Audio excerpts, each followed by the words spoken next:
G'day everyone, this is Schultzy from the Two Ordinary Cops. Before we get into this episode, we want to let you know that it contains some real and sometimes distressing stories from the front line. Some of these experiences have led to PTSD for those involved. If you think this content might be triggering, we recommend skipping this one. But if you do choose to listen and find yourself feeling distressed, please reach out. You can contact Lifeline on 13 11 14 or Beyond Blue on 1300 22 46 36. Help is available. If you're okay to continue, we hope you enjoy the show and appreciate some of these powerful, raw stories from the front line. Well, it's mid-year, Schultzy. Two Ordinary Cops are back, mate. How are you? Yeah, mate, I'm going pretty well. Mate, how's life down there for you down in New South Wales? Oh, freezing. It's freezing. It's bloody... Well, actually, I brought a bit of warm weather back from Lismore, but it's bloody cool here. I'll give you the drum. That's all right. But no, we're good. Hey, look, good episode tonight, mate. What do we got? Yeah, mate, so it's we've got basically Craig Myers, a shout out to him. He got in contact with us and put us on to Nick White, mate. Nick, how are you? Yeah, good guys. Thanks for having us on. It's nice to see the faces and have a chat. Yeah, definitely, Nick. Welcome. I was at school with Craig many moons ago. Me and him went to school together and played footy together. And it wasn't until I was walking through one of the Westfields one day in uniform and I bumped into him and he was in the Queensland Cops. So yeah, he put me in touch with us, which is good. Yeah, no, excellent, mate. So, Nick, basically, we well, like I said beforehand, we're just going to give you the floor. So, do you want to introduce yourself? Let you know what we're doing now, and just go through your career. Yeah, mate. Let us know. Yeah, my name's Nick White. I'm in New South Wales. I was always going to join the cops. My old man was in the police for 28 years. He wrote a lot of the warrant legislation for New South Wales. He ended up running the warrant index unit here. My uncle was a Northern Territory officer many moons ago. He had a horse, a tracker, and a black tracker, and a four-wheel drive, and he was stuck out in the middle of nowhere. My cousin's one. There's family all over, so it was always something I was going to do. And then I left high school and I always wanted to be a pilot as well. So I tried to get into the military to fly helicopters, but I wasn't too smart. So I thought, I'll just go and join the grunts. So I become a paratrooper of all things. It's all good. And when you're 18, 19, you think it's all good. That $25 extra in your pay to throw your body out of a plane that's going to land anyhow. So that's what I did for a living. And unfortunately, I was in Asia and had a really bad truck accident. We had a massive convoy of trucks, and we hit trucks that bounced us off into the jungle, and unfortunately, we hit a tree that wasn't going anywhere and folded the truck into a little ball, and I ended up having some vertebrae problems. So I couldn't parachute, couldn't carry the pack because it was like the injury is pretty much just above your belt line, and that's where the pack sits. So with the weight we used to carry in the paras as well, it was a bit of a drama. So ended up getting out of that and moved over to England. My old man was from Scotland, so I had two passports. So I went and tried my hand over there just to see what life was about, and ended up going from jumping out of planes and shooting people to working in soft toys in Harrods. So it was a very big career change, and they kept on promoting me every time I threatened to quit. I just went, I've had enough. I'm going home. And they went, no, stay. We'll promote you. So I ended up going from just working on the shop floor all the way through to being a manager and having my own area and room to look after. And then I just woke up one day and went, Christ, it's bloody cold and miserable here. So I packed up my shit and come home. And then I was still thinking about joining the police. And I used to run a mate's bar and restaurant over here after I got out of the army. And was sitting there one day and I went, I'm just sick and tired of working all nights and dealing with, the alcohol and cleaning it all up and all that sort of stuff. And a mate of mine said, I'll come and do the sheriff's gig. And I had no clue what that was. And in New South Wales, they just do court security and they serve like family law court papers and all this sort of stuff. And there was a lot of overtime with it because the State Debt Recovery Office was, they had what they call property seizure orders, and we just had to serve a load of papers, basically. Decent money, and it was a Monday to Friday job, no nights. And I was standing on the front door of Liverpool Courthouse one day, just doing some security, and a guy I joined the paratroopers with walks in police uniform, and he's like, "What are you doing here?" And haven't seen him in a long time, and we start chatting, and I went, "Oh yeah, maybe I should consider joining it." And he actually come back with the papers to join, and he went, "Bloody fill them in, come over." So yeah, ended up going from that, and then joined the New South Wales Coppers, which that was joined in 2003. Joined 2002, but graduated because I was the last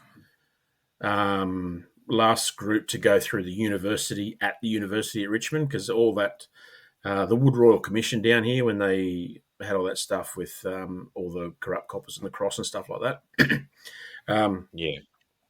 That changed everything. So they wanted everyone to be pretty much university trained. So they made you go through and do 6 months was it 3 months? Something like that, of university crap. And then went down the academy and graduated in August 2003. And my first station was Liverpool, which was my old man's first station. And it was my first boss was his mate. And he come to my graduation. I still remember this. Comes to my graduation. He goes, "Oh yeah, it's good to see you graduate." It was very emotional. And I said, "Oh, my boss is just behind you, Dad." And he turns around, and my boss was a portly man, to say the least. And he just goes, "Oi, Jaco, you fat fuck." The boss turns around and goes, "Oh shit, Whitey, haven't seen you in years." And I went, "Oh my God, Dad, that's my boss." And he comes over chatting away, and he goes, "Oh, my son's coming up to see you."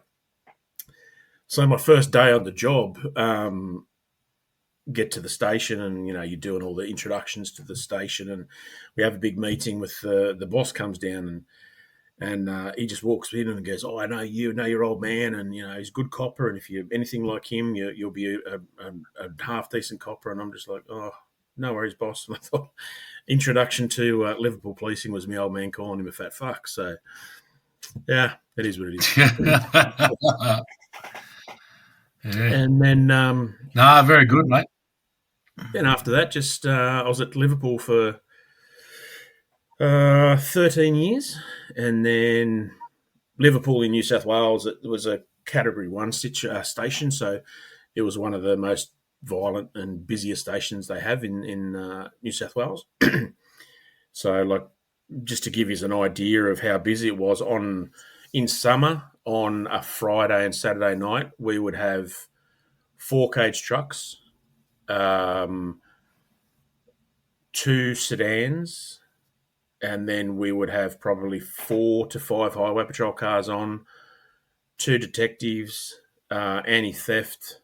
We'd probably steal one of the CMU cars and have the Beats guys out in that, or the Beats guys were out on their bikes. It was just a regular Friday, Saturday night. It was an insane place to be. It was so busy, and it was one of those places you had to sink or swim. Where you get sent and you go, "I have to learn everything." Otherwise, you literally don't survive in that sort of environment. And it's, as we've all been. Oh yeah, we know it. We know it. Yeah, it's like, you've got to know, otherwise you're going to get sunk. And we had a lot of problems back then with the Serbians and the Croats, and then they didn't like the Lebanese, so we had a lot of issues with them. We had a Macquarie Street Mall. I still remember that we actually had probably about a month or two of running battles on a Thursday night, where we had the police riot gear, we had the dog squad, helicopters. They just literally wanted to kill each other, and it was just over, I have no clue really. It was just over them hating each other. And then all of a sudden it just stopped one day. So yeah, had some very interesting times there. A long period there where I didn't really know what I wanted to do. I thought I might quit the cops, but I'd been there that long that I just become sort of part of the furniture, so I could pretty much get away with anything. You still do the job, but then they turn around and they go, it's just Whitey, don't worry about it, all this sort of stuff. Or I was that person where if the job needed to get done, they would be the ones calling me going, listen, this guy's playing up, can you go to this job? And, you'd go and you'd sort the job out. And then I had my first run-in with some PTSD issues with mental health. I had a spate of 4 really crap jobs in the space of about a week and a half. I was a young fella, because I was highway trained as well. I was sitting in for the traffic sergeant when he went off on holidays. I'd do all his work and stuff like that. So I set my own shift, and I thought, I've got to serve some papers, but I could never get them at daytime. So I was doing an afternoon shift. So I took one of the cars and I went out to one of the neighbouring commands, and a priority job come through for a young fella who got his dad's unsecured shotgun and shot his mate in the face. So, being the first one there, and then it's like, what hole do I breathe into? Because there's nothing left. And then there was that. There was a murder-suicide with the bikies. His missus left him because he was just a bikie. And it's weird because I always used to turn up to that service station on a day shift and fill the car up and go home, and I'd always say hello to her. And I didn't that day. And I got back to the police station, and then there was a priority come through for a shooting at this one. So he'd walked in there with a sawn off and gone up to right at the console and hit a fair and square in the chest. And it was just, I rocked up and we started doing CPR, but there was some ambos who, same kind of thing, they had no idea. They pulled in to fill up their truck, and I just went, gunshot wound, get your shit, let's go. So we had that. And then I held on to a bloke who we thought was a big Tongan bloke, but he ended up being a skinny Serbian. He'd been in the Georges River for 5 days. And he was coming up the river as people were coming into the little beach in their boats and where they were trying to get the boats out. And the current was going that way. So I ended up having to hold on to him and bring him towards the shore. Otherwise, he was just going to float down to all the weekend beachgoers. And then it was a mid-air plane crash, 2 light aircraft. One made it back to Bankstown Aerodrome, and the other one hit into a house. And I remember I just finished doing an accident, and they got on the radio and they said, "Hey, Liverpool 224, can you hear anything? Has there been a plane crash near you?" And I said, "I'm standing right on the highway. The only thing I can think of is people fly little remote control aeroplanes in the next footy field. I can go and check there if you want." Just thinking someone might have seen from a distance, like a plane go down, and if it's high, you might have got it mistaken. But as soon as I got up there, I looked across the highway and went, "Oh fuck!" And there was actually a plane in the back of this house. So flew around there, and there was 2 females. And I think just being men in general and what we used to do, you want to protect kids and women especially. And getting in there, and like I didn't know whether they were alive or dead at the time. But I still remember the pilot and her hand come out, and it was just really lovely manicured nails and some jewelry. And, then I went around, and it was an Indian trainee pilot. And from what apparently had happened is there was an older man in another plane who had come up underneath them, and he'd clipped them at the front, and then they've sort of dived over to the right. But they didn't stand a chance and when we ended up getting him out, the injuries were just so horrific that they would have probably bled out well before I got there. So pretty horrific scene, I remember getting home, and the wife at the time was making, of all things, chops. And I walk into the kitchen and see the brown meat in there, and I just went to the bathroom and threw up. And then had a bit of a phone call with my sergeant and said, "Man, can I just have a couple of days off?" And he goes, "Yeah, just take the weekend off, go to your doctor, get a certificate." And went to the doctor and got the certificate and went to come back to work. And then because it was such a huge incident and, blocked the highway and all this sort of stuff, my superintendent had sent me off to another doctor, and they said, "Oh, you've got post-traumatics." I went, "Okay, fair enough." So I took some time off. I think it was like 12 months. But the boss was good. He said to me, "I don't want you back until you're certified to come back, because the last thing you want to do is go back and then suddenly 3 months' time you're punching on with someone, or you're getting interviewed over something you shouldn't have done." So I had that time, and then went back to the local area to get back to work, and that was good. Just kept on working there. It was a really lovely area down at Shoalhaven, which was down at the south coast of New South Wales. And I just kept my mouth shut, and I kept turning up to work. And then it was like about 18 months later, and the boss down there said, "What are you still doing here?" "No, I'm just turning up to work, mate." He goes, "No, piss off. You're back to Liverpool." Then did Liverpool for another couple of years after that, and then my kids moved up to Port Macquarie, up the mid north coast with their mum. She took them up there, and I didn't want to be like hours and hours and hours away from the kids, so I put in for a transfer. And you know what the internal system's like. You put in for a transfer. "Oh, we don't have positions." And I'm like, "I know you have positions, mate. Like I've spoken to people up there." So that didn't go through with the normal transfer. And I remember the conversation I had with the transfer unit. I said to them, they said, "Oh, well, what do you want me to do with your application?" And I said, "I just send it back to me with a big tub of lube, because you fuck us in the arse if we're a good cop, and you give everyone else what they want." So that was the last I had to do with the transfer unit. And I got to work on the Monday, and the superintendent calls me up, and he knew my dad and knew my circumstances and that. And he said, "Did you happen to speak to the transfer unit on Friday?" I said, Yeah, I did."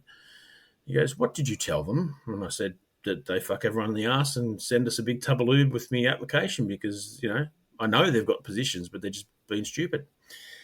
So thankfully, he and a big shout out to Peter Gillum. He's an ex TRG bloke, and was a really good operator.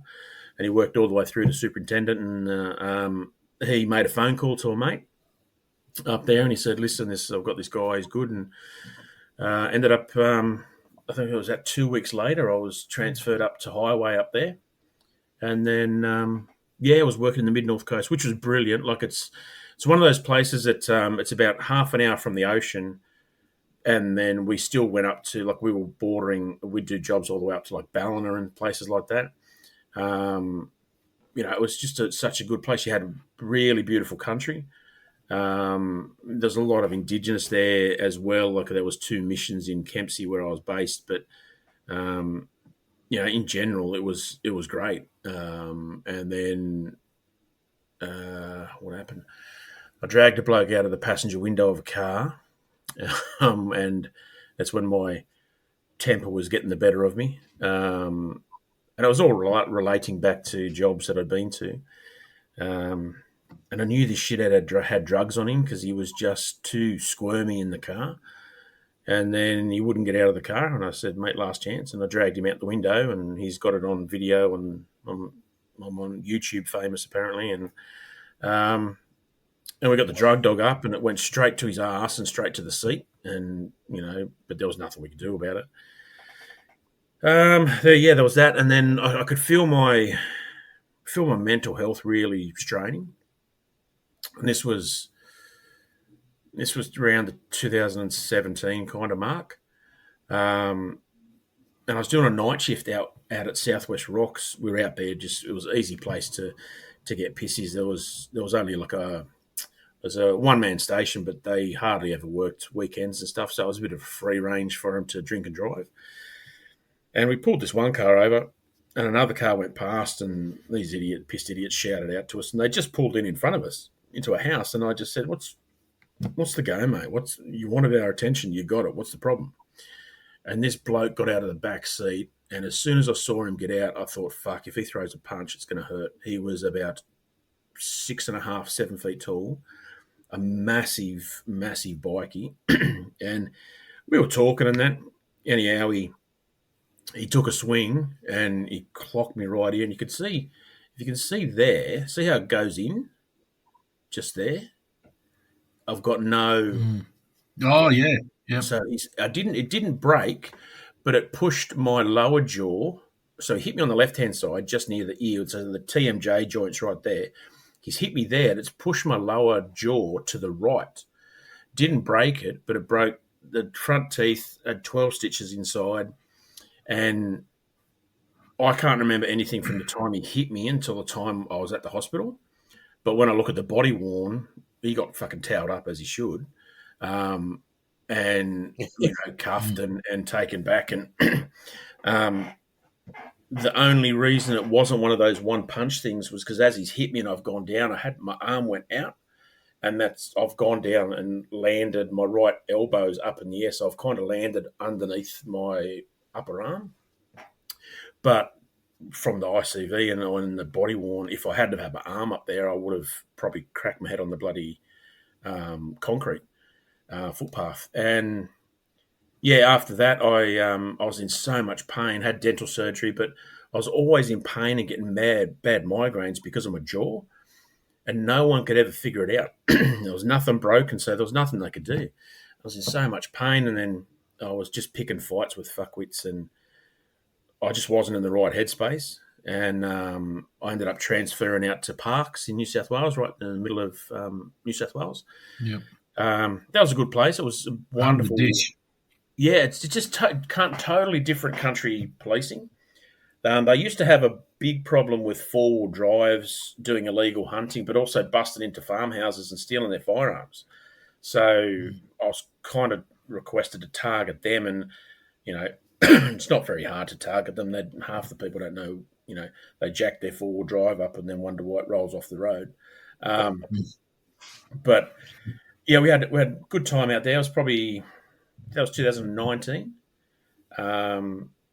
So I was, the jaw incident happened in 2019, and it wasn't until 18, 19, 20, 21. It wasn't until the end of 2021 to the beginning of 2022, something like that I found that it wasn't broken, and it was all the tendons and all the muscles were so far stretched and out of line that they were holding my jaw out of place because they didn't have the strength to pull it back. I was like, holy shit. So, that was just I was still cracking teeth just for when you get like really stressed and you get a headache and you start clenching. And I was doing that, and I was cracking I cracked like 3 or 4 teeth on the bottom of my jaw just through the pain that I was dealing with. And it was a shitty thing to go. They sent me from Parks to North Sydney, which was a 6.5 to 7 hour drive, literally for a ortho guru Swami bloody doctor to spend 5 minutes poking my jaw and go, yeah, that's not structural, there's nothing I can do for you. And I went, what? So then I had to drive all the way back. So no one knew what was going to happen with that. And it wasn't until I was out of the job and I moved back to suburbia that I went to a physio, and I said, anything about the TMJ? And he goes, I'm actually trained in the temporal mandibular joint. And he actually worked on it. And I was physically crying and struggling not to get up off the physio's bench thing when he was doing the thing. He had his hands like gloved up, but he had his hands inside my mouth pressing on the muscle. And he said, this is going to bloody hurt, because your TMJ joint runs pretty much, it comes up across your jaw, and then just above your ear, it goes underneath the jawbone, but then it wraps around your entire skull. So that's why you can get real bad headaches from clenching your jaw, because it's the same muscle that's clenching that will cause a stress headache. And he was doing all these things, and my head felt like it was going to explode. And it probably took about 4 to 5 months of seeing him twice a week to get to the point where I could open my jaw without it hurting. And it's probably 75% of normal now, but it's never going to be the same. So, yeah, if you're ever having any jaw issues, go and find someone who's qualified in TMJ physiotherapy, and they work it all. And even like pressing, just where your earlobe is, he was pressing down things here, and I could feel the muscle. I could feel pain shooting from there all the way to the other side of my head. It's just the way the muscles work, and because my muscles had been, for 5 years, they'd been locked in a position. It was like rock. And he got my hand one day. He says, "Feel this," and he put it inside and felt it. And I went, "What the hell is that?" And it felt like I had a tooth in the middle of my freaking jawline. And he goes, "No, man." He goes, "That's your muscle." He goes, "Because it's been so knocked around that you can't do it." And it's still even causing problems, because on my right big tooth at the front, just at the back, and this one's a proper tooth. The tooth is starting to chip away because my bottom jaw's off center. It's where I shut my mouth. It's chipping the back of my teeth now. So, yeah, that was a pain in the ass. But the big thing was, on 2021, 22nd of February, which is a bit of a shitty one for me. I was on a patrol. We used to do these patrols for highway. You'd be tasked to it, and it'd be between Dubbo and just south of Forbes. So you'd have like that stretch alone is probably 2.5 hours, 3 hours one way. And it was just to be like a visual presence. And because the Newell Highway in New South Wales, it runs the whole length. It's a really, really busy highway, but it's a real big fatal. It's one of the top 5 fatal highways in New South Wales. And like you'd be having trucks smashing and big head-ons, and people just fatigued, falling asleep and becoming a bloody windshield ornament and all this sort of stuff. And I was in Forbes, and I just was at the intersection of the Newell Highway in this street, and a job come through for an unresponsive baby. And it was in this street, and I was like, fuck, I'm only 10 seconds away. And I said, yeah, okay, 229, I'm literally in that street. I'll go. And I remember getting there, grabbed the first aid kit, and I knew obviously it was pretty bad when the father comes running out the front door waving you down. So I remember going in the house, straight down the hallway, and turning into the bedroom. And then I looked down, and there's a 1-week-old baby on the floor, probably the length of your hands put together. And he was sky blue in colour. So I can talk about that. I don't know whether you guys have ever heard about it, EMDR. It's this No. It's this particular therapy where it regresses what you talk about or what is going on in your head, and then it brings you back at little pieces at a time. So it always used to be in colour, that whole scene for me in my head, and I could never talk about it. But now that particular scene, up until getting into that room, there's still an emotion attached to it, but it's black and white, and it's like I'm narrating it, and I can do that quite easily. It's from getting into that room onwards that it's real difficult. Sorry, Nick, can I just ask about EMDR, because Pete Vinicombe mentioned that in a previous podcast, and I didn't know what it was, and he sort of continued, and we didn't interrupt him. So I would regret not interrupting you now to ask how that process works. Alrighty, so here's it stands for eye movement desensitization and reprocessing.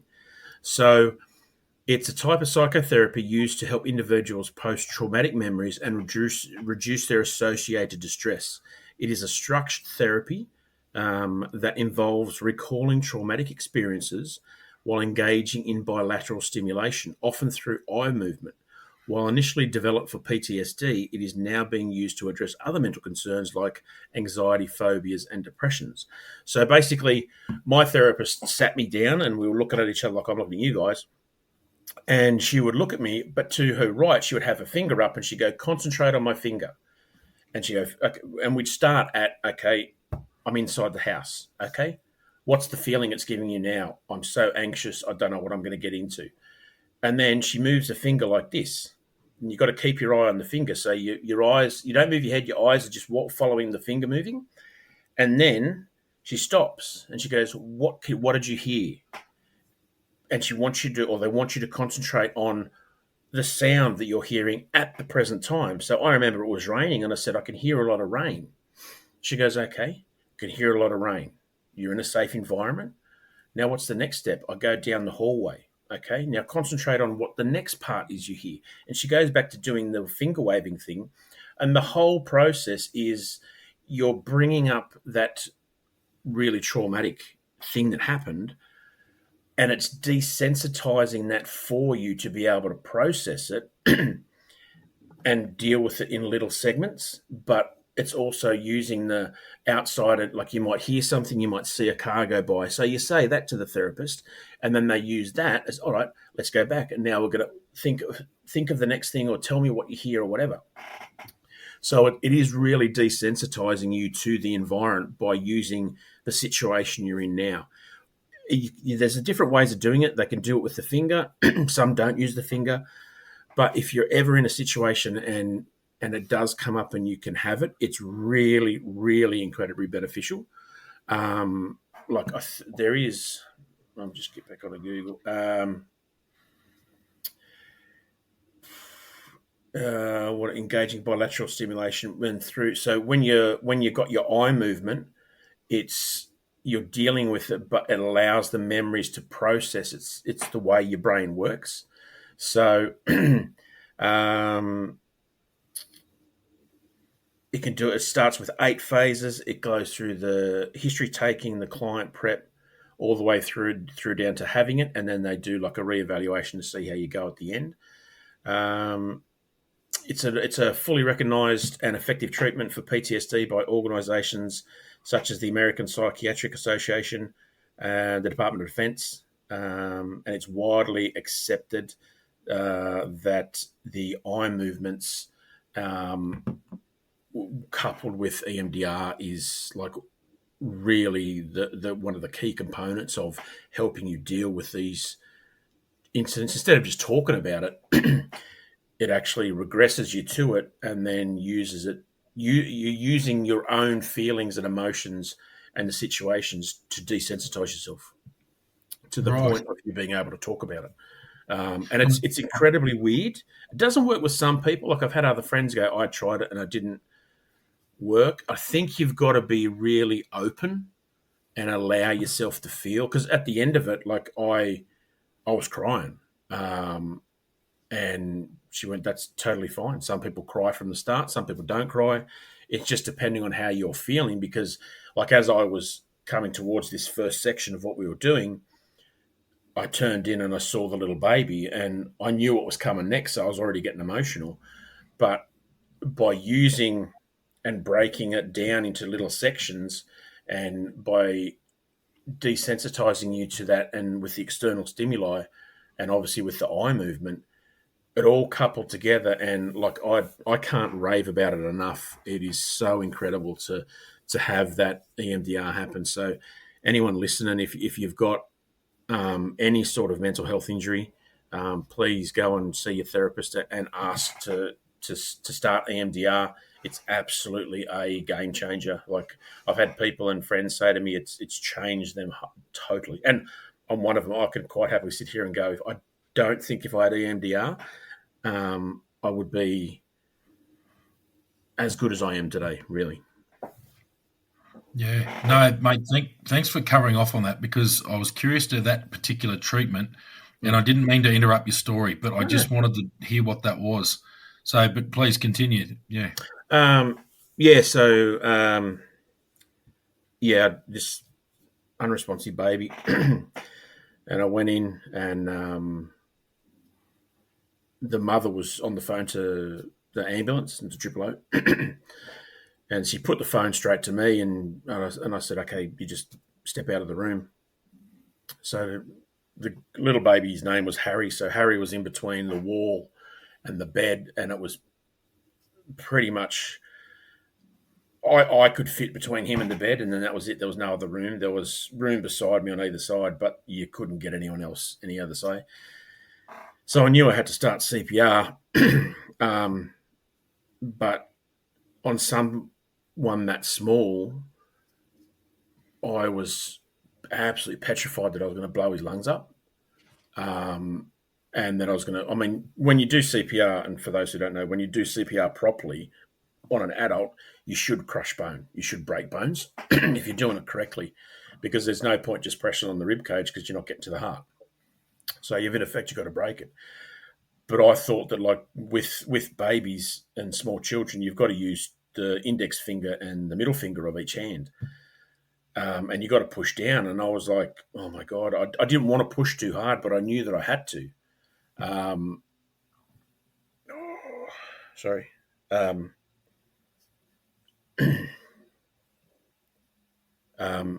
When I started doing it, like his little chest went almost down to the floor. And I was like, Christ, what am I doing sort of thing. And then you got to do like 2 small little puffs, but even a puff, I don't know, like he was a 1-week-old baby. Like, I mean, the lungs are not very big. Anyway, I never really understood the link between twins, and it wasn't until his mum come out of the other room and she was carrying his twin, and I didn't know. And everything I was doing to little Harry, the other baby was screaming. And like I've never, ever heard a scream so horrific, not even in horror movies, nowhere. And it got to the point I had to say to her, you got to go up, you got to go into the lounge room, you got to move away. I can't do it. Because when I was doing the compressions, it's like I was doing it to him, like I was doing it to the little baby, like the twin. And I've known twins, and they always said, "Oh yeah, there is a connection," and I never ever understood it. But my God, that was something that I really hated, because it was a connection. He was feeling what I was doing, and that went on for what seemed like an eternity before the paramedics arrived. And I'm thinking, great, I'll get to stop doing what I'm doing. But I'd been doing it that long that my hands were starting to cramp into, like, I looked like I had, hooks for hands, like the 2 fingers on each side. I had cramped massively, so I was literally stuck in that sort of position. So the 2 paramedics come either side, and there was the guy, he started bagging the little guy, and the inspector paramedic, he was like there. I don't know whether you got him up there, where like a little rapid response. Yeah, like an intensive care paramedic. Yeah, like he's the first one on. And I tried to focus on him, and I knew him, and he looked at me and he went, "You're right." And I went, "No." So I kept on doing it. And I tried to focus on him and what he was doing. And because I knew they've got to try and get something in to see what's going on. And like a week-old baby, you can imagine the veins are like thread thin sort of thing. And I thought, how the hell are you going to get a needle in that? There's absolutely no way. So he pulls out these things, and I've never seen this before. Pulls out these things that look like a massive thumbtack. And I was like, what the fuck are you going to do with that? And he goes, I've got to screw it into his leg. And I'm like, what? And he goes, because they're so early, it's the quickest way to get any medication or anything they need into the blood system is to go straight into the bone, and the body picks it up. Intraosseous access. Yeah. And it's intraosseous. It's amazing to watch. Like, I was focusing on that while I was still doing these things to try and take my mind off it, but it was extremely interesting to watch. But like, again, with I don't think we as people realize how strong the human body is, even at 1 week old. Like, obviously there's things it can't do, but he was grabbing hold of this little guy's legs and using all his might to screw this into the little baby's bone, because it's got to go through obviously the skin and muscle, which at that age is not much. And he was fighting to get it into the bone. It's just incredible to even think back that was what was happening. And as we were doing the stuff, the CPR, his CO2 started to rise in his lungs, and so that was a good sign. And so they went, rightio, we'll keep going, and it was it was 35 minutes CPR, and the inspector looked at me and he goes, "We've got to get up, we've got to go." And he started to be less blue, he was coming into a pale colour, and then he just dropped. He literally just said, "We'll keep doing it. We'll walk past the family. It's like to give them the hope that there's something going to happen." But he was gone. Couldn't save him, and it still fucking breaks me that logic tells me that there was nothing I could have done. If a busted ass, nearly 20 years senior constable from Highway, he ain't got a chance if the intensive care paramedic can't do it. That's what my logic brain says, but the father, the police officer, the protector in me is like, should have got there sooner, should have floored it, should have got there quicker. All the what ifs, which are never real, never true. And yeah, I really do thank the ambulance officers at Forbes in New South Wales, because when the ambulance had gone off, before they actually left, he said down the hospital in the ambulance bay in 10 minutes. So I went down there and we all had a little debrief and a bit of a cry together. And I really felt sorry for one of the female paramedics, because it was her best friend who just lost a baby. Oh, shit. Yeah. And the father, I don't know whether they're still together, but basically what had happened, the mother had been up and down all night. So the father said, "Hey, how about you have some sleep? I will get him some milk for the morning and I'll go out into the lounge room and let you sleep." And so she went, "Yeah, no worries." So he'd given them a milk, and he had the twins, and so he had them, but each twin was on each of his shoulders and head was out, so they were breathing. So the father's sitting there in the armchair, the father's nodded off, and little Harry has turned his head and nuzzled into the neck. So so the father's woken up and gone, "Oh my God, Harry." And that's how it started. And I don't know whether they're still together. I think it'd be a very difficult situation if they were. And when I left the parks area, I actually bought a plant, and it was a blue climbing plant, and I wrote a card and I left it down. I always wanted to go and say sorry to the people that I couldn't save their son. So I wrote a letter to them, and I put this plant down there, and I said, "Look, a friend of mine lost their baby through birth, and they actually bought a plant, and they called the plant after their daughter, and they take the plant every time they've moved." And I thought, look, this could be something that could, bond. You could always come out and say, "Good morning, Harry," and, water him and talk to him, and might be something nice for you. But yeah, I left that, and I remember the duty officer saying, "How you doing?" And I said, "I'm going to cry." And I just went off to the local river and got out and fucking burst into tears. And, my phone's going off with all these different, one assistant commissioner I knew was before he even become a super, and he was on the phone talking to me. And I did have a lot of support. I have to say that, but I had a lot of support from I was in highway patrol at the time, but a lot of support from the highway patrol hierarchy, like the superintendents and the big bosses.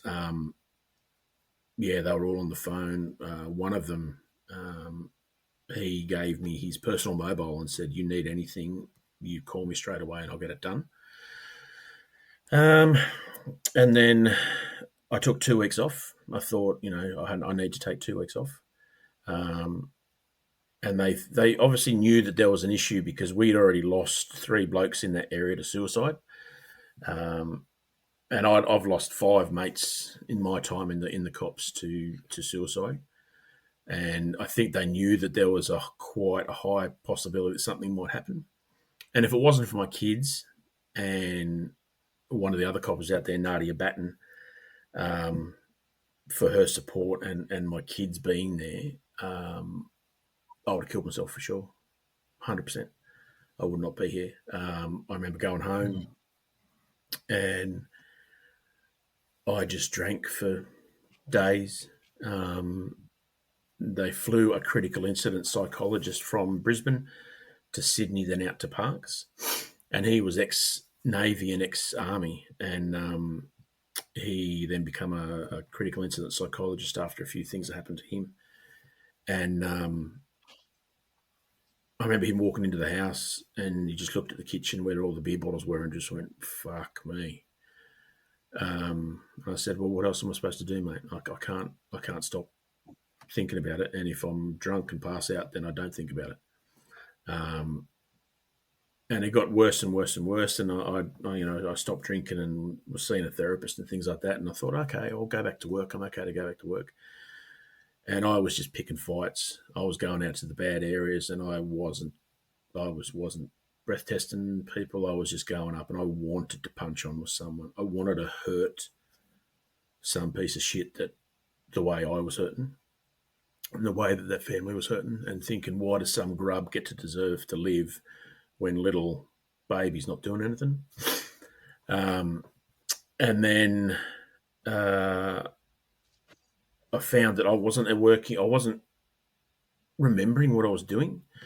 Like I was driving from Parkes to Dubbo was 2 hours, and I was driving and I would turn up at Dubbo and I had no recollection of getting there. And I was like, I could have just driven in front of a bus or a truck, or I had absolutely no clue what was going on.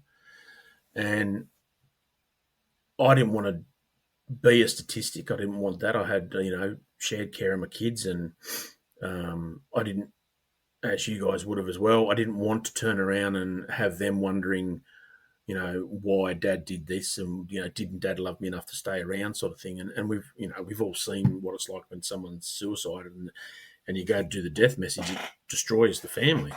And I didn't want to have that pressure on the kids. So, there's definitely no way I would or do anything like that. But I just couldn't remember where I was driving, what I was doing, and I just wanted to punch on with people. And then I was sitting at home one night and my phone rang, and it was guys from work. And they said, "Oh, have you been drinking tonight?" And I said, "No, why?" And they went, "Oh, well, we've got a job coming up from Adelaide and we can't stop the car. Can you come into work?" And I went, "No." It was 9:30 at night. Anyhow, this bloke from Adelaide had killed his flatmate, set fire to him, and then tried to set fire to his missus and his missus' friend, and stolen his mother's car, and then drove from Adelaide all the way up through the centre of New South Wales, and the cops couldn't stop him. And I ended up getting into a pursuit with him, and I thought, okay, this must be pretty serious, when I called pursuit and it was pissing with rain in night time in a country road, and I had the police plane up, and I thought, something must be pretty serious here. And radio just went, "Yeah, go ahead, continue." And he ended up taking a bend too sharp and ploughed into a pole and punctured his lung. But thankfully he's back in Adelaide doing 25 to life now for murder and attempt murder. And I just kept on just wondering, what if I still have not been to Forbes, and I cannot drive up that street. And I woke up on the 10th of May and I called my boss and I said, "I need help. I'm drinking. I can't remember what I'm doing at work. I'm looking for a fight. I don't want to be a statistic, and I need help for this because it's shit. And I never went back. I was diagnosed with PTSD, anxiety, depression, and once the psychiatrist had given his report, and I said, "Do I even have to stay out here anymore?" Because I'm like, the shitty thing was, because it was a country town, everyone knew everyone's business. So I'd go for a walk and I'd go and get a coffee, and like I remember the girl making the coffee went, "Oh, how you doing?" I said, "Oh, yeah, not too bad." And I remember her saying, "So are you going back to work? Because we all know you're off after that baby job." And I'm like, "Fuck, I don't even know your name. You just make the coffee." And then I was at the post office, and I had a very similar thing where people were asking me how I was after the baby job, and I was like, I don't really want to deal with that. So because I was getting out, I went back to Southwest Sydney, and my two of my kids moved in with me, which was good. That really settled me down. And then I was waiting in what we call the departure lounge just to get out of the cops. And the stupid thing is they make you wait 9 months, and then they go, "Oh, do you want to get back in the job?" It's like, no, we've already got the report to say that. Like, my psychiatrist said just after that job, the baby job, and he goes, "That's all I need to know." I said, "What?" I said, "I've got like 20 years with this shit." And he goes, "No, on that job alone, you are not going back to the police." And unfortunately, he's passed away now, Selwyn Smith. He did psychiatry for like 60 odd years or something, helping people. And then he died a week or a month after he actually retired. So he spent all that time helping people and fell off the perch himself. And I just was sitting there waiting to get out. And because you can't do any volunteer work or anything, because they go, "Oh no, well, if you do have an accident, the insurance company will all get upset and all this sort of shit." And I was sitting there going, there is nothing for people that just want to talk. Like, we have a lot of organisations that like go, "Oh, you've got mental health, you're an ex-police officer. Here, come and do a course with us. Pay us $500 or $600, and we'll get you back in the workforce." And I had people going, and I was the same. It's like, I don't want to get back into the workforce just yet. I need to process this. And after leaving the police for so long, like, that was a massive chunk of my life. Like, what do I do? And so I started a Facebook group, and it was just called Bellator Fortitudinem. And that's Latin for warrior strength. And it was just probably about 20 or 30 cops that I knew, and we were all in various stages of getting out. Some were still in, and we were just talking about, how we were treated and the mental health, and exchanging therapy ideas, and, asking questions of each other. Yeah, so as I was saying, the Facebook group was just getting bigger and bigger. So I didn't know really what to do with it, and I thought, I'm getting a lot more interest from other organisations. It was just going to be cops to start with, but it ended up, all the main three emergency services started getting in touch with me and saying, "Can we come onto your group?" And I went and spoke to a friend of mine who runs a company called Not-for-Profit Specialists, and we ended up, deciding that we're going to turn the Facebook group into a non-for-profit charity, so we can actually help people and raise funds for people. Because what we found, or what I found when I was waiting to get out of the police, was there's a lot of organisations that are out there to help, but they want to help you get back into the workforce.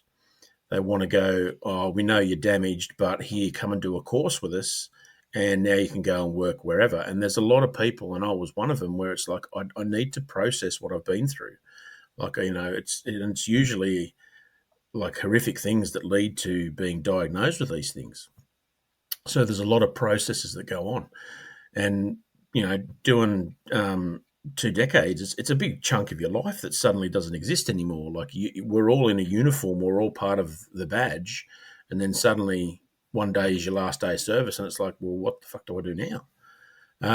So there is that loss of identity as well. And I just wanted to have a safe space for people to come and vent, cry, laugh, whatever they needed to do, exchange of therapy ideas and just somewhere for them to actually feel that they can simply be themselves and that they're not alone. Because, we are different from the average Joe. We're that 1% that runs towards danger when everyone else is, getting their phone out and videoing it and running away. So it got to a stage where I thought, obviously it needs to be a charity. So we started the charity, jumped all through the hoops for the Australian charities and the commission to get registered. So we are, we have our DGR status, which is our tax deductible status. So any donation over $2 towards us goes to, you can claim back on tax. And it was getting bigger. I was having more people get hold of me. Craig Myers got hold of me from Queensland and said, "Hey, can I join? I'm a Queensland cop." And so we had some board meetings with the directors and that, and we just decided to open it up to all of Australia. So we've got 575 members now, and that's that's every state now. We've got a couple in Northern Territory, but we now do police, fire, ambulance, RFS, SES, volunteer rescue, any volunteer, paid or volunteer emergency agency.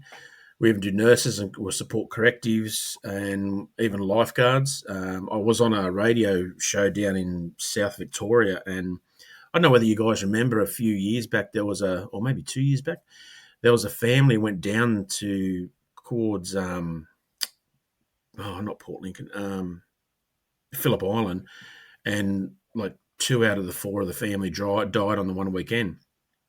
Well, it was this poor lifesaver. It was her first shift on as a fully fledged lifesaver, and she dragged both of the people out, and she's 16. And I spoke to the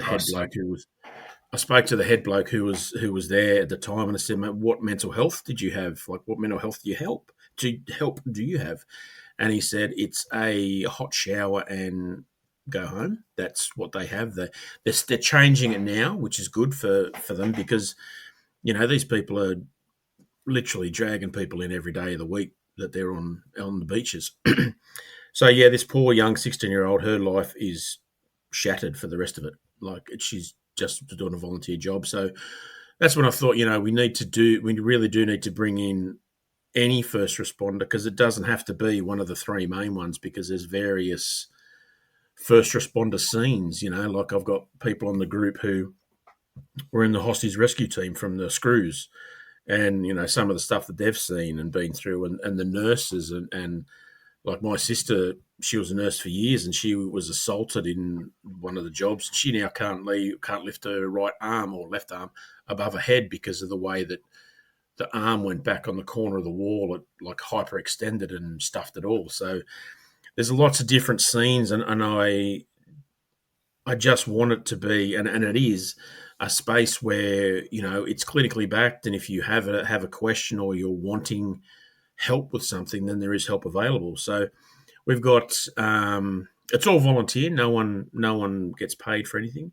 We've got directors. We've got a psychologist, trauma counsellors, mental health first aiders. One of the directors, she's the first one in New South Wales, and I think on record for EML, which is the insurance mob. She was trained in equine therapy, so she now is a qualified equine therapist, and she's got horses. So when we have our camps and things like that, she brings the horses along so we can use the horses as a therapy tool. And just simply being around them or riding them or whatever, it's incorporated in the therapy. We've got exercise physiologists. We've got personal trainers who do nutrition-based plans for us and exercises, to all this sort of stuff. We've got these things happening in all states. We're getting them in all states because I want each state to run itself individually. So we've got leaders in each state who are looking after their states. And our membership's growing like weekly, pretty much. It's free to join. It's on at the moment. It's the only access to us is through a Facebook group. We do have a website. We've got Instagram. On the 7th of July, actually, this year, we're being nominated as a finalist for the Small Business Awards in the Wollondilly area down here. So we've got a dinner on for that. We're doing the City to Surf again. So there's about 12 of us who are coming this year. We're just going to do the City to Surf, but we kind of run and stagger along because we've got like a flag and, we hand out pamphlets and stuff like that just to make people aware. We've got a locally Aussie-owned company that do all our merchandise for us. So, so it's growing. It's growing slowly, but we just want it to be about helping people. I know that, like, I've actually got people on board now who, like, one of the guys on board now, he's a ex superintendent. He used to run the homicide squad. I used to work with him at Liverpool, and we've got like a superintendent on there. Lots of different people from lots of different walks of life, and I'm not a counsellor by any means. I'm a mental health first aider, but that's about it. And I get probably 4 phone calls a week from people going, I don't know whether I want to be or I need to chat. So it helps me with my mental health by helping other people, and using myself as a guinea pig as well. Because on a Monday night, at 8 o'clock, I have a Facebook Live, and I just sit there and I talk about the week that's just happened, and I talk about how I'm feeling and whether I'm happy or whether I'm crying or whether I'm shitty or whether I'm blur. I just let them see that, because if they see that, if Whitey can be feeling that, then I'm feeling that too. And so I'm not alone. I'm not feeling, because you know what it's like when you're dealing with something and you go, fuck, am I the only one listening a lot to this, or am I the only one feeling this way? Or yeah. And no one seems to understand you. And that's why it's lived experience, but it's the first one of its kind to be made by emergency services for emergency services, simply for them to have a safe space. We don't do any courses to get you back into a job. We have camps. We do them around the year, depending on weather. And it's just a case of rocking up. It doesn't cost you to rock up. Everything's supplied. You just bring your tent or your caravan, whatever you want to do. And we have therapists turn up during the weekend. So like on a Saturday morning, we might have one of the PTs do some exercises with us before breakfast, and then we'll sit down and have breakfast. And it's all about sitting around a campfire. And then we have like one of the last camps we did, we had some painting materials where people were just painting, and suddenly they started talking about things. Then we have other therapists turn up during the day and say, let's sit down and have a chat. And they don't ask any questions. The people ask the questions of the therapist, and then the therapist starts to talk about things. And then suddenly, instead of having 2 people there, you might have 8 people sitting down listening to what's going on. So we found that it's really beneficial to not have therapy in that 4 walls where it's very medical. If you open up and sit around a campfire, and that really happens at night as well, like when people sit around the campfire at night, that's when a lot of emotion tends to start. But we do that, and it's something for them to reconnect with people. There's people have been turned up at our camps that I used to work with that I haven't seen in like 10 years. And suddenly they're like, oh my God, I can't believe I'm in this group, and it's wonderful. Like I get messages from people going, I know I don't say much and I'm just following things, but I just want you to know that, what you're doing and saying is amazing. And it's really inspired me to get out there. Like I try to do I've been sick over the past few days, but I try to do a morning motivational little speech or a little quote or something, basically just to say that, you can't change the past, but you can have an impact on what happens tomorrow. So, like if I go and punch someone in the face, I'm pretty sure tomorrow is going to be pretty bad for me. But if I take myself and do what you want to do, because you only got one life, don't fuck around worrying about what ifs. You've got to do what's best for you at the time. And if at the time it's going to lay down because you feel shit, go and lay down. But if it's getting a coffee and go and sit in the sun and then go and walk the dogs, then, that's what you got to do. You keep moving forward because there's so many of us on there. I keep saying to them, it doesn't matter what point of journey you're in. We're all on the same highway. We're just at different servos. So stop and get your refuel, do what you need to do, and then join the highway, and we're back again. So yeah, it's that's where we are. That's I mean, you mentioned something there, like talking about it and all that sort of stuff. It's something we've spoken about before, how Damon and I used to catch up quite regularly, or we talk about the police club as being part of that. But also this podcast for Damon and I is also therapy in a way. That's right. So, it is. Yeah. It is. It's because you get like-minded people and you're talking about stuff, and I mean, that's pretty much what therapy is. It's talking about what's going on, and if it's helping people by talking, then that's what you want to engage and encourage. Like, there's a group down here that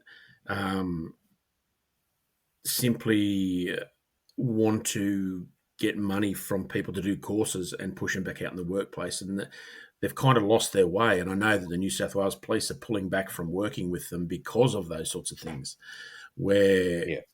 And if the organisation can see that they're doing the wrong thing, it's not about pushing the person to the next job. It's never ever been about that.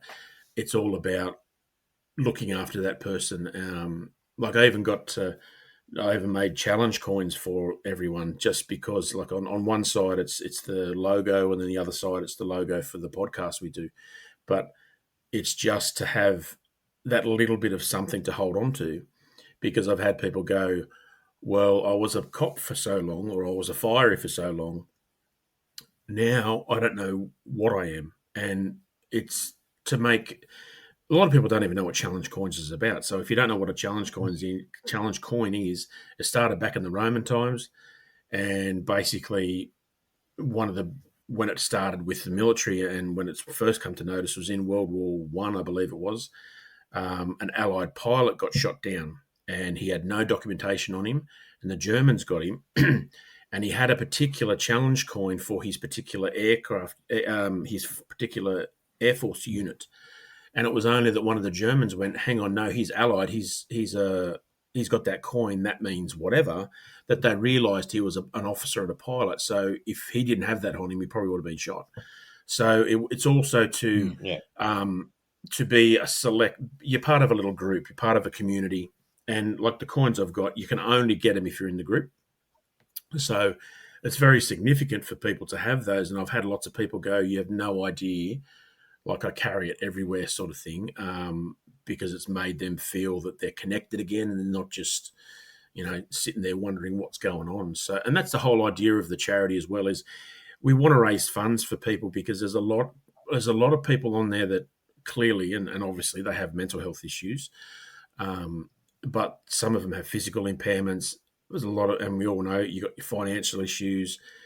There's, whether it's legal or illegal, there are some people with substance abuse problems because of what they're dealing with. So what we want to do, and we have done it, is we have said to people, all right, well, I know you're struggling financially, and they send me messages, and I'm like, send me your 2 worst bills, and we pay a bill for them. There's one lady who her husband unfortunately ended up being scheduled in the hospital, and she just couldn't clean her house. So we arranged, and that's still ongoing. Once a fortnight, there's a company goes and cleans her house for her. Do the lawns, whatever the case may be, to help someone. And that's what we strive to do. And we're raising funds. It's very difficult in the mental health sector, is especially difficult to raise funds for emergency services. And I don't know why that is, because no one, and this is the way I look at it, no one gives a fuck until it impacts them directly. So I was ex-military, and they've thrown billions and billions of dollars at mental health for that, and understandably so. But I know blokes who are still that I was in with, who are still in the military as regimental sergeant majors or officers now, and they would not be a cop for love nor money, because as one of my mates said, he goes, "You used this in one of your comments. If we went out of the base, they knew they were going out for maybe 7 hours, maybe 3 days, and they knew that over the period of that time they were going to get hit. That was it. They knew they were going to have a firefight. Then they come back, but they might not go out for another week." But he said, emergency services, it's literally job to job to job to job, and you don't know whether you're going to be punched in the face, stabbed, shot, or whether this is going to be a nothing job. He goes, "I wouldn't do your job. You couldn't pay me enough." And I don't think people realise that emergency services are on that front line all the time, and you are hyper vigilant because you have to be to get home. And it's such a sad state that it takes for something to happen before people to take notice. And that's why I was a pain in the ass to the headquarters and all that sort of stuff when I was in the job, because I was one of those people that I knew what the job took to get done, but I also wasn't going to kiss your ass to get it done. So I was the one who, if you didn't want the honest answer, don't ask me the question.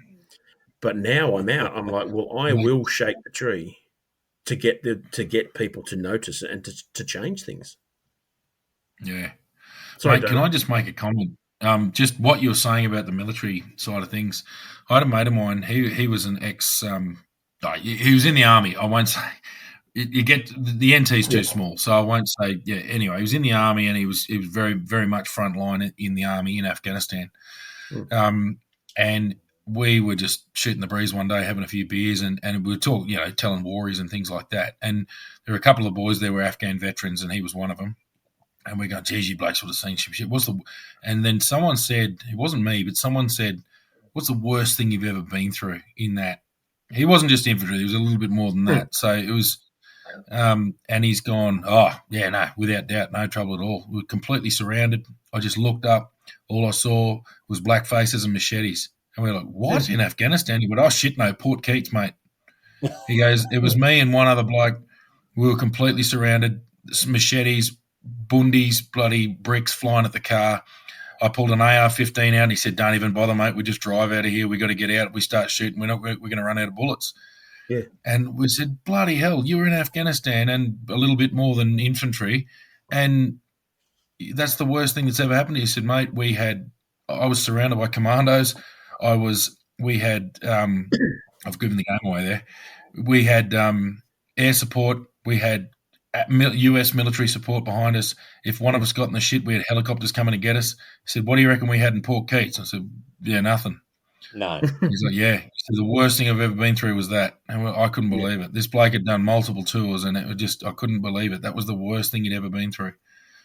Yeah, it's amazing when you think about it. I've got a mate who was special forces as well, and like I get a phone call going, it was ages ago, I get a phone call going, "Yep, Whitey, I'm off. See you in 6 months." And it's like, "Oh, okay, keep your head down," And he comes back, and it's a similar story. It's just like, "What happened? What's the hairiest thing?" And you're thinking, this should be, hell and smoke and bullets and rockets and all this sort of shit, and it's not. And like you just, I was working in Liverpool, and he was, "So how was your day?" And I said, "Oh, well, there was 2 hangings and a murder." And he's like, "Fucking what?" And it's like, "Well, yeah, I did the 2 hangings, or the detective did the murder." And they don't, and I think this is a societal thing as well. They don't see that what emergency services does as being traumatic. "Oh, you signed up for it." Yeah, well, we signed up to help and protect. I didn't sign up to be, flogged and hang on to dead bodies in the river and all this sort of stuff. So, and that's why I'm very, very keen with the charity, is to change the public's perception of that, and to change the organisation's perception. And that comes down to education as well. Like I volunteered to go down to the New South Wales Police Academy twice a year when they graduate, or when the new classes are in, and say, I'm here to tell you that you can put your hand up and say, "I need to talk to someone." I can tell you that you can survive. You just need to be able to do it. And you also need to have that education where you're not Captain Rats, you're not weak or anything like that, because I lost a lot of people that I thought were my friends when I went off with PTSD. And I thought, this is really fucking shit. Like, I used to ride the truck with you, and we bounced along, and I thought we had each other's back. And it wasn't Yeah. until a superintendent pulled me aside one day and he said, the reason why they do that is because they see themselves in you. And they think Oh, so true. if you've gone down, they're going to be doing it too. And I didn't pay much heed to it until probably 3 months after I was off, that I was getting messages from people going, I've just gone off and I didn't realize how much you have gone through. And all the people that I thought had left are now on the books to get out or have left. And it's sad because it's a national crisis, emergency services suicide, and there's not a damn thing that people want to do about it. Like, I got invited to Parliament House 2 years ago, and I went down there, spoke to them, told them all the stuff that's about it. Yeah, we'll help. No one reaches in their pockets. It's so difficult to get funding or to get donations, even when they're tax deductible, even from companies to donate. Like, I'm trying to take people to Papua New Guinea, and it's going to cost $125,000. And I just had two of the companies that were going to do it pull out because of their financial situation. And I know it's a shitty time and all that sort of stuff, but I know there's companies out there that do it and can do this. And even for people to put $5 in, and I say to people, if you were to donate something, you're more than happy to go and have a $5 coffee 4 times a day if you're at work, and probably a $12 lunch. Surely you can forego one coffee and throw $5 in. That might be the difference between helping someone get to where they need to be. Because a lot of therapy that we're finding is not covered by the workers' compensation. So a prime example of that is, have you ever done those city cave sleeps? Like, it's like a float tank. So it's basically it's you can get in ones and they shut them all down, but I was in this one. It's called City Cave, and it's a very small pool, and it's got more minerals and minerals in the pool than in the Red Sea. I think it is the one that you can't, the Dead Sea. Sorry, so you can't sink. So you go in there, and they say, right, once the instructor person goes, they say, strip off, have a shower, then get in, and then when you're ready, you can either have the music on or have it off. I didn't have any music on, and they said, right, press that little button there, and it shuts the light off. So, and I said, I've got my swimmers, and they went, no, it's best to do it naked. So I went, okay, fair enough. So in there, nude up, press the button, and it goes black, and I mean like middle of Northern Territory black. Like, there is you can't see nothing. But for the first 5 minutes, I was going, am I going to sink? Is there anyone else in here? This feels really weird. And then for the next 55 minutes, I felt like I was floating in space. I couldn't think about anything negative. All I was feeling was a euphoria, and I felt happy. I felt really at peace. And 55 minutes and like it was over, you get out, you have a shower, and then they force you to sit down and have a cup of tea, this herbal tea. And I said, but I don't want to sit down. They went, you can't drive for about 15 to 20 minutes. And then I realized why, because I was going to fall asleep. And I sat there and I went, oh my God. And I went home and I had the best night's sleep I have ever had. Contacted EML and said, is this covered by work cover? Oh, no, it's because it's not a proven therapy. And I said, but it's good for relaxation, and that's what you're supposed to be doing when you're having therapy. Is you need to find things that relax you and help you sleep, because we all have bad sleep, we have bad diets, all this sort of stuff. No, it's not funded. So these are the sort of things that we are looking at in the charity, is to help people do. Like, we turn around and we'll go, all right, well, we've got 10 spots at a breath work thing where you use your breath and the way you breathe to calm yourself down, and you learn different breathing techniques, like box breathing when you're stressed out, and a yoga session or something like that, or an equine therapy session. We've also got inside the closed Facebook group, we also have little chats. So we've got guys who like feel forward driving and fishing, and there's painting and all this other sort of stuff, because a lot of them are doing painting as a therapy, but that's not funded. So this is the sort of thing we look at and we go, what helps that isn't going to come out of a box with a prescription, because we all hate taking medicine. So that's where we are, mate. It's a work in progress. I just did the CEO sleep out in Sydney with Vinnie's, and did a bit of networking there. Like, I know I've got tattoos and all that sort of stuff. I don't exactly look like I've been in the cops. I've got them on my hands and stuff like that. But there was a few people there that were looking at me like, who are you, sort of thing. And once they start talking about it and they go, oh, my God, I didn't realise it was that bad. So it was a good networking experience. I mean, on top of helping the homeless. And a big shout out to the New South Wales Fire and Rescue Commissioner. He was there all night. He slept out, and it was a bit weird to not see the coppers or the AMBO's representatives there, but it's good to see at least one service getting out and helping in that aspect. So I'm hoping we can get some more funds and some more backing that way. We've even got marketing and branding. We're going through a bit of a rebrand on the website, because when I made the website, I was like, this is it. Oh, I want this. I want that photo there. It was very masculine. And it wasn't until we were talking to a guy who was a computer tech, and he said, there's been studies that show that certain colours are really good on websites for people with mental health injuries. So we looked into that, and now we've got our psych. She's redoing it, and it's a lot smoother and a lot softer, because there's certain earthy tones like the greens and the tans and all this sort of colours that make you feel at ease while you're looking at it. Whereas the one I was made was like, fucking let's macho up sort of thing. Whereas this one actually makes you want to engage in it more. So the website gives all the things that we're up to.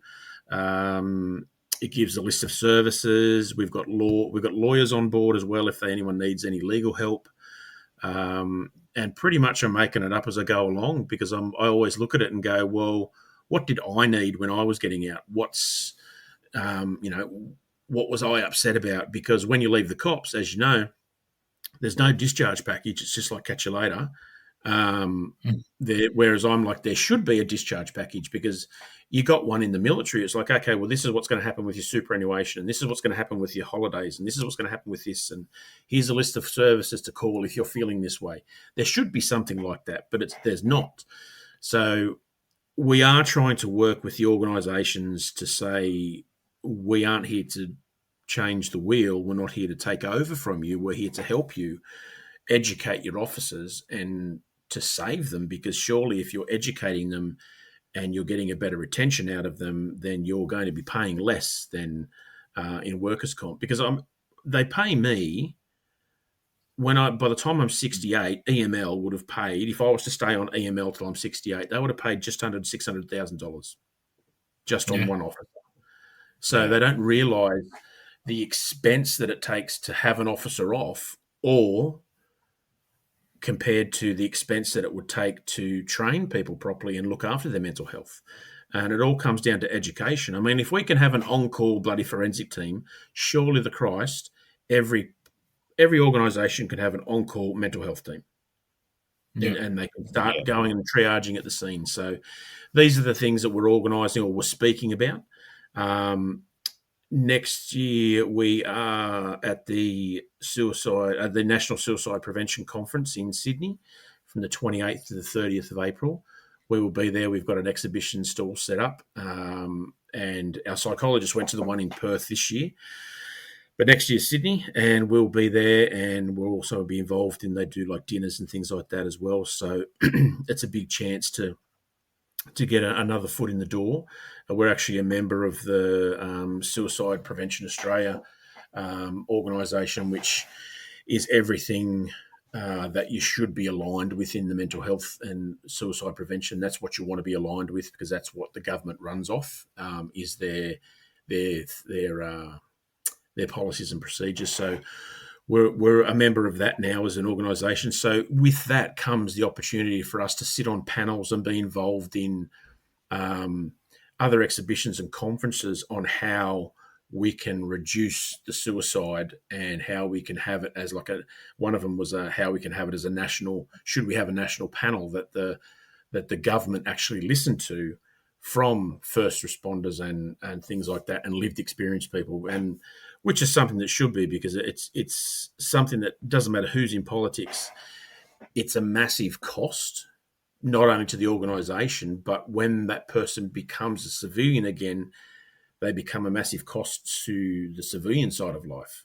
And so that's what we're aiming at, is to make it better for not just the 3 standard emergency services, for every single one that we come across, whether you're paid or unpaid. We're going to stand there and try and make things better, because if I can save one person, then it's worth it.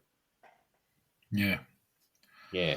Right. So, Nick, I just want to just recap a bit, because obviously the beauty of it is you've been through a hell of a lot of shit in the job yourself. So that gives a lot of lived experience there. So straight away, your credibility in this field is just through the roof. Thank you. You're telling your story about the baby. I just sat there and I think we spoke off recording. Yeah. I've been to a few in Catherine, and there's just no humour there. They're just terrible. They just take everything out of you. They do. There's no coping mechanisms. I still to this day rub my index and middle finger with my thumb, and I can still feel Harry there. I can still feel him. I used to feel him on the lips but I don't feel the lips anymore. But I can still to this day feel, it's been 4 years now, and I can still feel him on my fingers. Yeah. No, so a job like that's never going to leave your head. But I mean, the beauty of it is you've explained how you've gone through this process, gone into establishing the charity. So, and the beauty of it is the legitimacy and the credibility of you and the guys who've come on board with you is spectacular. And I think what's scary to me is, because I think I think Schultzy's the same. I'm not going to speak for Schultzy, but I think we're pretty lucky in that the amount of shit we went through, we're pretty good. We're okay. I don't. Every day is not a challenge. I think we're very lucky. What does scare me is the scale of this problem. I don't know many people my vintage who don't have some level of problem. Yeah. Oh, true, 100%. Like my psychiatrist, his words to me were, in his professional opinion, anyone who has done more than 10 years in any emergency service has post-traumatic stress disorder and should be retired medically from that profession. His opinion was no more than 10 years in any emergency service, because the chances of it becoming a serious issue and you committing suicide goes through the roof. Yeah. It one thing actually reminded me when we were talking to that guy, ex-Vietnam vet, and he said he was fine when he was younger. It wasn't until he got older, and he was saying to Damo and I when we were talking to him that he goes, he's really worried about us, because we talk about how we're fine, but he said as he got older, it got worse for him. Yeah, and he was very full on about that. He said, I'm very, very worried. We were telling worries, we're having beers, and he mentioned Vietnam, and we started with funny stuff, and other people say, oh, what bad stuff, and then, oh, what gruesome stuff, and, you bring all that up. God, I could not comprehend how many fatal crashes, or not even fatal, just serious crashes, anything. Yeah. Death, my God, death. Death was just a constant. A Grim Reaper for a reason. Yeah. So this all came out, and he came back to us, and he says he laughed along with us, and then at the end it was just the 3 of us, because the rest of them weren't involved. They sort of didn't. It was a fun event. It wasn't all a bad day. It was just this one conversation. He did go, boys, I'm glad you're okay now, but he said, make sure you stay on top of it, because I'm really worried about you blokes. He said, the shit that you've just told me then, that's going to haunt you. He said, that's going to come back. He said, you will go 10 years without a drama. And then he said something like, and all of a sudden, a little bloody black pajamaed bloke jumped up in front of me with an AK-47. He said that it just came back. So he said he was really worried about down the track, and he said the police aren't going to touch you, mate. You're going to be 20 years out of the job and something's going to come back. And that's right.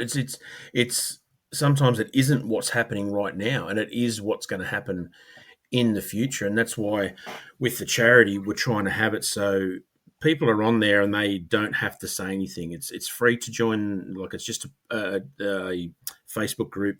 You can turn up to the coffee catch-ups and luncheons and camps and all that sort of stuff if you want to. You don't have to. There's no pressure. People even leave the group and then come back onto the Facebook group because they just weren't in that right headspace at the time, or they needed to take some time off. And it's like, you do whatever you need to do, but if you're asking for help, then we're more than happy to help you. And it's just sad, and it annoys the shit out of me when someone commits suicide and they get the same usual 2 weeks lip service. As soon as the soil's turned, it's back to the same old game for the organisation. It's like, hang on, you were just praising this person, and now you're back to doing the same thing. And so that's one of my things is I've tried to get into the organisation's mind and make them understand that they need to change, because you can't have that same archaic system and expect the same results from people who are going to literally more and more violent jobs. Like, my old man did 28 years. He carried the Smith & Wesson 38, and he had the 38 on one hip and the handcuffs in his pocket and the little truncheon in his back pocket. And he looked at my gear and he went, "Holy shit!" I said, "Yeah, a lot more people want to kill us now, Dad. Like, we don't get the okay. Yeah, we're going to do that, please, Mr. Police Officer. Very rarely do you do that."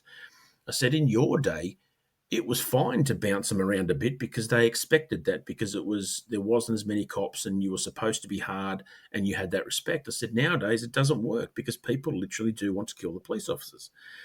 And I can see things getting worse and worse and worse. I mean, in New South Wales, prime example of how fucked up society is, the Ambos used to have a separate uniform that looked exactly like the police. So it was a blue shirt, blue trousers, and they were getting flogged at jobs because they were thought to be police. So they went back to the white and the black, and now they're at the Ambos wear the overalls now to try and distinguish. So they still get attacked, but nowhere near as what they used to. And there's just so many things wrong with the way that emergency services are treated that, if the organisation is not going to step up and do it, then it's up to us as people who have been there and survived to make sure that the next ones along are okay and we're looking after each other. Because, I used to think, oh yeah, there's the blue family. There is no blue family. The blue family comes after you leave, when the people that were in the jobs with you, they looking after each other. And that's what our charity is all about. It's a safe space for all responders. It's not just here's a job, go and do it. It's a safe space. You can come and we'll help you in whatever we can get for you, and we will do what we can to make it right. It doesn't matter what time of the day or night. If someone's having a bad time, we will get to them. I've even started a mobile phone app that I'm trying to get funds raised for, which basically, like, it gives you the whole stuff that you'll get on the website, but it also, instead of having to go onto Facebook and look at everything, like, you say you join Damo and you put down 2 emergency contacts, and if you're having a shitty time, you can press a button and it lets your contacts know that you're not feeling too good and you want to talk. But if you're really struggling and thinking about doing something, you can press another button and it sends a more urgent message to the admins and to your contacts, and then we try and find you. And if not, then we'll get on to the emergency services. And if we do find you, we'll take you to the hospital or whatever needs to be done. But it also gives you the opportunity to broaden the individual support network. So you join and you go, I like footy, forward driving and fishing. And then I join and I go, I like footy, fishing, and mountain bike riding. So the 2 words that we've both typed in that connect are cross-referenced, and it suggests a friend. So then we can start chatting within the app and go, hey, I'm coming up your way. Any chance you want to throw a line in at the local river or anywhere that does good forward driving? And so it broadens you that way. It also gives you an opportunity to write how you feel. It gives you emojis and you can write how you're feeling, how you slept. And it also gives the user an opportunity to post that on the app so other people can go, oh, Nick feels shit today. Oh, I might give him a touch on the messages and say, how you doing, man? It looks like you've had a shitty night. So that's what we're doing. And the app as well is also going to have a family section. So when you come into it, it'll say, are you a family member or are you an ex or serving responder? And the family members can go to the family section and it will give all support to them, like the family networks, contact numbers for the families to get together, gives them a little bit of network as well, because we've actually got people on the group who are under their wife or their husband because they don't have social media, but also because their partners are worried about their member, because, you know, the whole PTSD side of thing, the family's starting to break down, the mortgage is not getting paid. They're spending more time in hospital than not. So it's you've got to have a million fingers in a million pies to try and get it done. But we're trying our best, and I think that's all really anyone can do is try the best for those who kept running into danger when everyone was running away. Yeah. So, Nick, one thing, mate, can you give it all a plug? Give the name again, because I think you mentioned at the beginning, but just rattle off exactly who you guys are and where people can get in touch. The charity is Bellator Fortitudinem. So that's Bellator, Bellator, and Fortitudinem is Fortitudinem. It's a bit of a mouthful, but that is Latin for warrior strength. We were told, I changed the name, it's too hard, but our name has actually become quite a bit of a talking point because people go, oh, what does that mean? And that's an open door to let's have a chat. So yeah, you can find us on Facebook if you just Google us. We're there. There is I think there's 3 or 4 questions to answer to be accepted into the group. It just covers off who you are, because we've had a couple of snakes in the grass try to get in when they're not members. We have the Instagram and then also the website. Just type that in as well. We are rebranding at the moment, so the website does look a lot different, which is good. And we'll be at the City to Surf. We also have on the website, and also we have the PayPal link there as well. So you can make a donation to us. Anything over $2 is tax deductible. It's the end of the financial year, so if you've got a hidden $50,000 you need to get rid of, throw it in, and you can claim it back. I wish. But and all our merchandise as well. That's on our website, but it's also a small company called 3 to Tango. A percentage of all sales for our merchandise goes to our charity. So we've got sloppy joes like the one I got on, hats, sports gear, wristbands, stubby holders, you name it, it's all there. So we're just trying to change the world one day at a time. That sounds fantastic. Yeah, no, that's really good, mate. And also for everybody listening, Nick, I'll get you to send through all the stuff and we'll post on our socials for you. Thank you. To get you out as much as possible. Yeah. Nick, you're doing the work that needs to be done, mate. There's it's a growth. Unfortunately, it is a growth industry. What I like is that this wouldn't be a new thing. I know that you mentioned, your dad's day, that it wasn't necessarily the level of full-onness that it is now. And I've heard that from older police a lot. They go, I could never do it now. You blokes, oh God, could never do it. Yeah.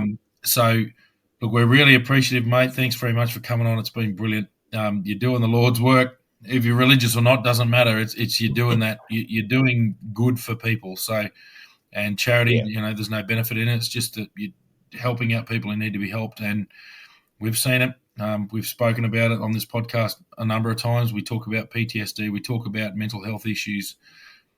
Just the toll that the jobs take. And I love the fact that you're all services because they're all different, but they all sort of still affect people in different ways. And it's very negative a lot of the time. So, mate, it's been a pleasure to have you on. It's excellent.